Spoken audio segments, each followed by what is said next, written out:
पर्यावरणप्रेमींना बकऱ्याच्या कुर्बानीला विरोध करावासा वाटला नाही का? नितेश राणे यांची भूमिका वादात. शीतल तेजवानीची पुन्हा चौकशीसाठी पोलीस.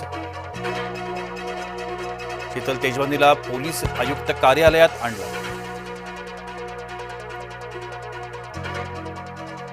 मुंडवामधील कथित जमीन गैरव्यवहार प्रकरणी सुनावणी. पार्थ पवारांची बाजू मांडण्याकरता वकिलांची फौज.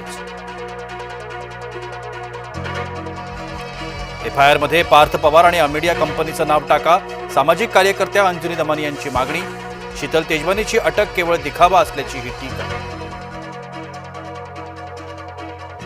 ईव्हीएम ऑनलाईन सुद्धा हॅक होतात. ईव्हीएम घोटाळा कसा होतो ते सगळ्यांना माहितीये. माजी गृहमंत्री अनिल देशमुखांचा घणाघात.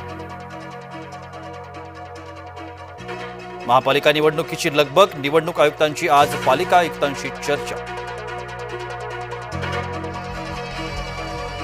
14 डिसेंबरला मनपा निवडणुकांची घोषणा होण्याची शक्यता.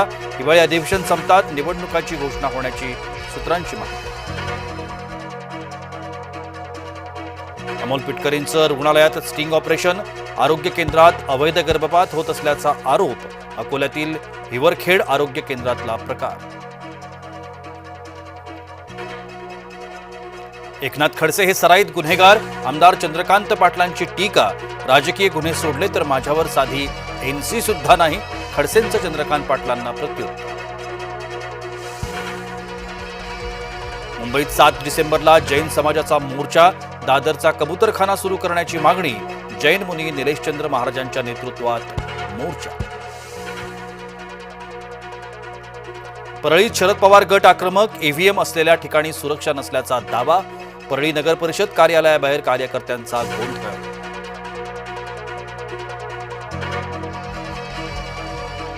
कोकाटे बदनामी प्रकरण. पवारांना भोवणार. रोहित पवारांना न्यायालयात हजर राहण्याचे आदेश. नाशिक जिल्हा सत्र न्यायालयाचे आदेश. नवी मुंबईतल्या कथित जमीन घोटाळा प्रकरणी पोलिसांची बिवलकरांना क्लीन चिट. चौकशी समितीचा अहवाल येण्याआधीच पोलिसांचा निष्कर्ष. रोहित पवारांनी उघड केला होता भूखंड घोटाळा. मतदार यादीतील घोळ हा प्रशासकीय. राजू शेट्टींचा आरोप. निवडणूक आयोगावर संशय येईल असं काम करू नका. राजू शेट्टींचा सल्ला.